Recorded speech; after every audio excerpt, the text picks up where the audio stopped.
Hello दोस्तों, आप सभी का स्वागत है एनोनिमस बैंकर्स में। आज हम करेंगे सेट 17 जो हमारी बेस्ट 50 पजल्स है।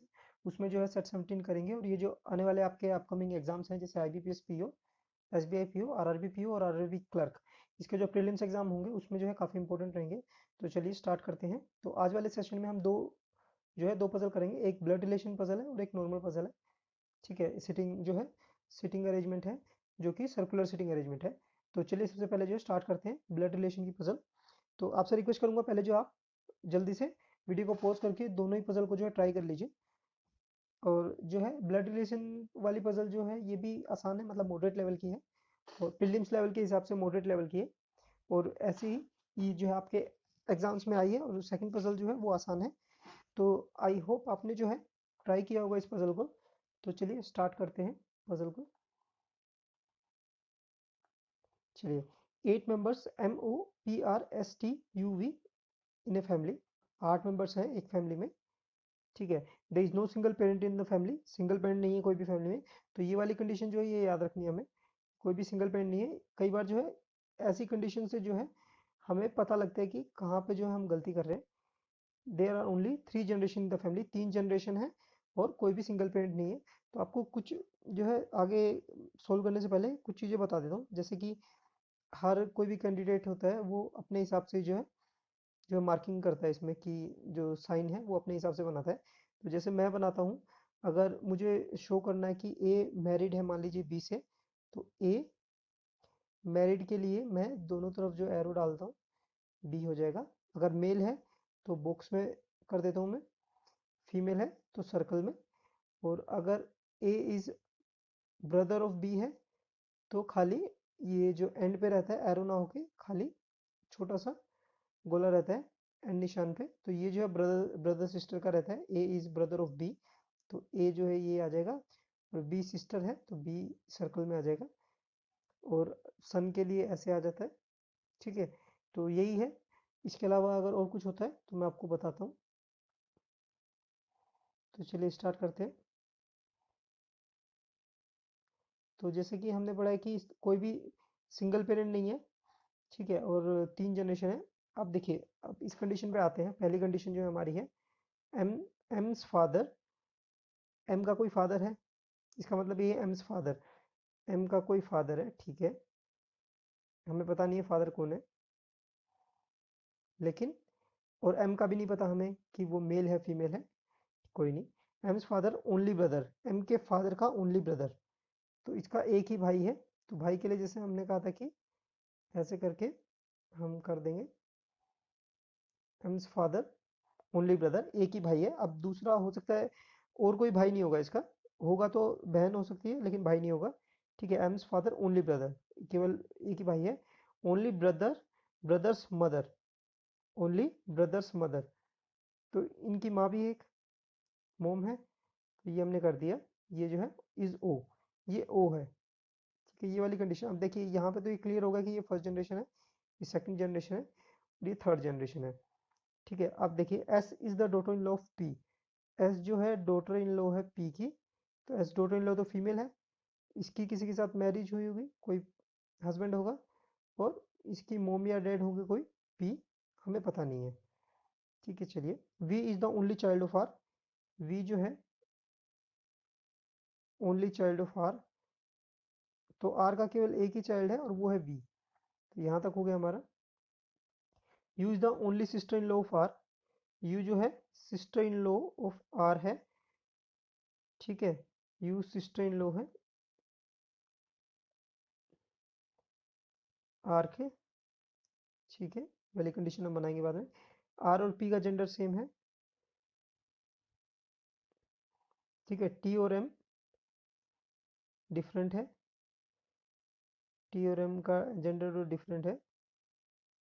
ठीक है, number of males equal to females है। ठीक है, तो देखिए अब देखिए पहली चीज तो है, अगर यहाँ से करेंगे तो हमें जो कुछ समझ में नहीं आएगा।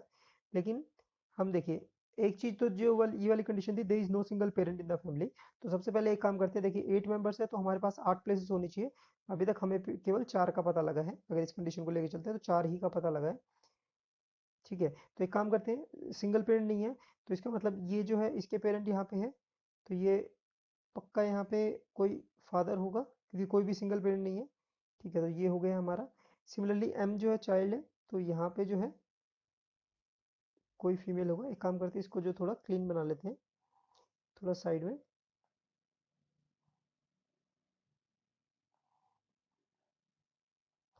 यहाँ पे बनाते हैं हम, ओ जो है फीमेल है, ये कोई यहाँ पे ये होगा, ये ब्रदर है, एम आ जाएगा यहाँ पे। ठीक है, और क्योंकि कोई भी सिंगल पेरेंट नहीं है तो ठीक है, ये हो गया। इसको हम रब कर देते हैं एक बार।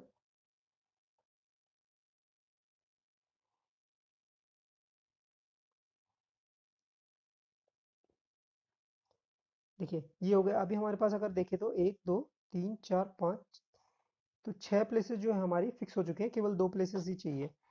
ठीक है, तो अब देखते हैं कि अब क्या दिया हुआ है। पी को देखेंगे कि एस जो है daughter in law of P है। ठीक है,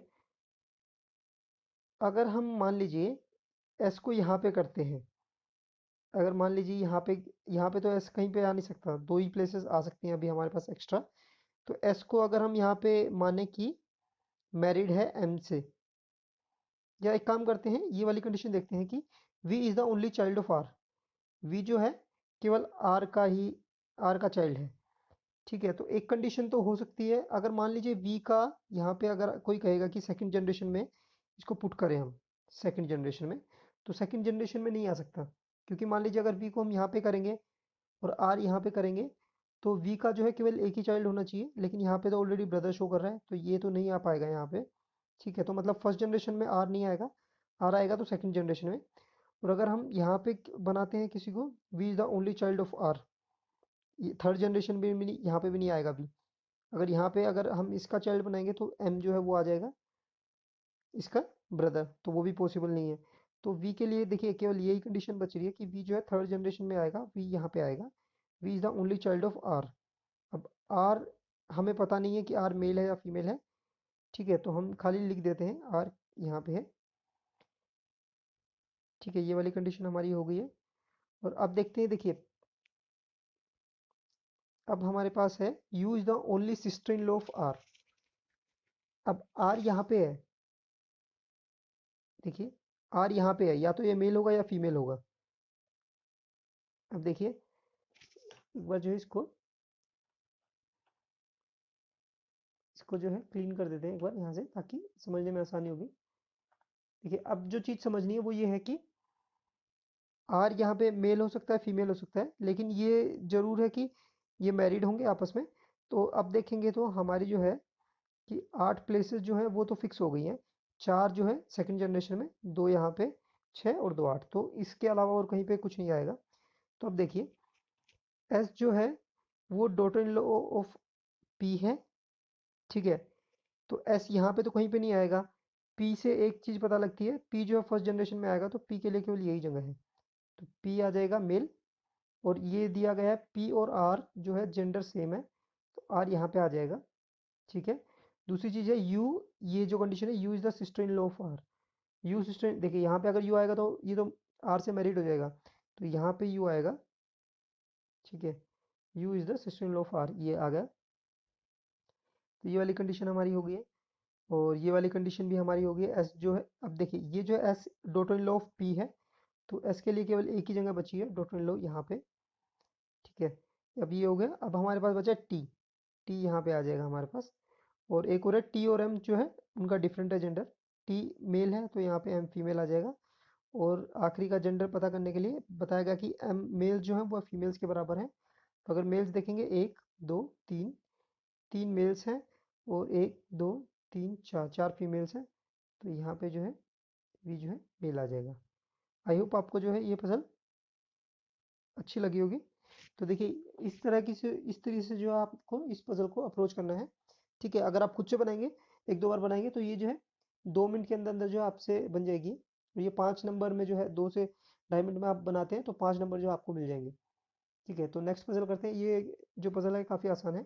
8 persons P Q R S T U V W are sitting around a circular table. All of them are facing away from the center. तो 8 person है और away from the centre है। ठीक है, तो जल्दी से जो है एक डायग्राम बनाते हैं हम।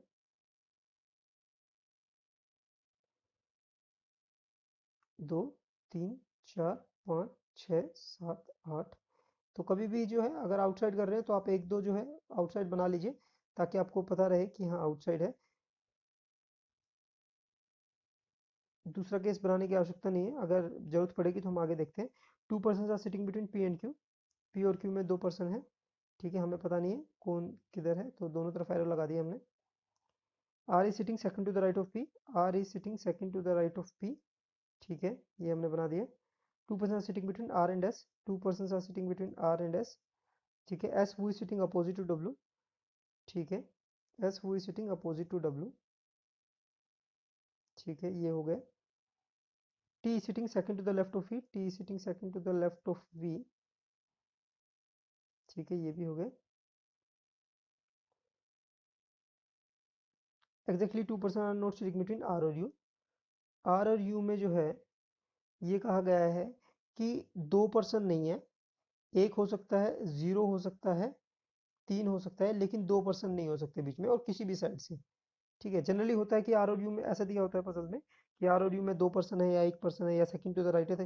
लेकिन यहाँ पे दिया गया है कि आर और यू में किसी भी साइड से, मतलब लेफ्ट साइड से या राइट साइड से 2 का गैप नहीं होना चाहिए। अगर 2 का गैप है तो गलत है। 1 का गैप हो सकता है या इमीडिएट भी हो सकता है या 3 भी हो सकते हैं। ठीक है, तो चलिए अब बनाते हैं। सबसे पहले देखिए पी और क्यू को रख लेते हैं। पी यहाँ पे मान लीजिए हमने रखा, तो क्यू यहाँ पे आ सकता है, ये आ गया, और क्यू यहाँ पे भी आ सकता है। तो एक काम करते हैं हम जल्दी से जो है 2 केस बना देते हैं। पी और क्यू में 2 का गैप है। पी और क्यू यहाँ पे हो गया, और पी के second to the right R है, तो आउटसाइड फेसिंग है तो आर यहाँ पे आ जाएगा। अगर इनसाइड फेसिंग होता तो आर यहाँ पे आता, लेकिन आउटसाइड है तो ये गलती नहीं करनी हमने। कई बार जो है एग्जाम में हम यही गलती कर देते हैं कि इनसाइड फेस करके, अगर यहाँ पे एरो ना बनाए और इनसाइड फेस करके बना दे तो आर यहाँ पे हो जाएगा।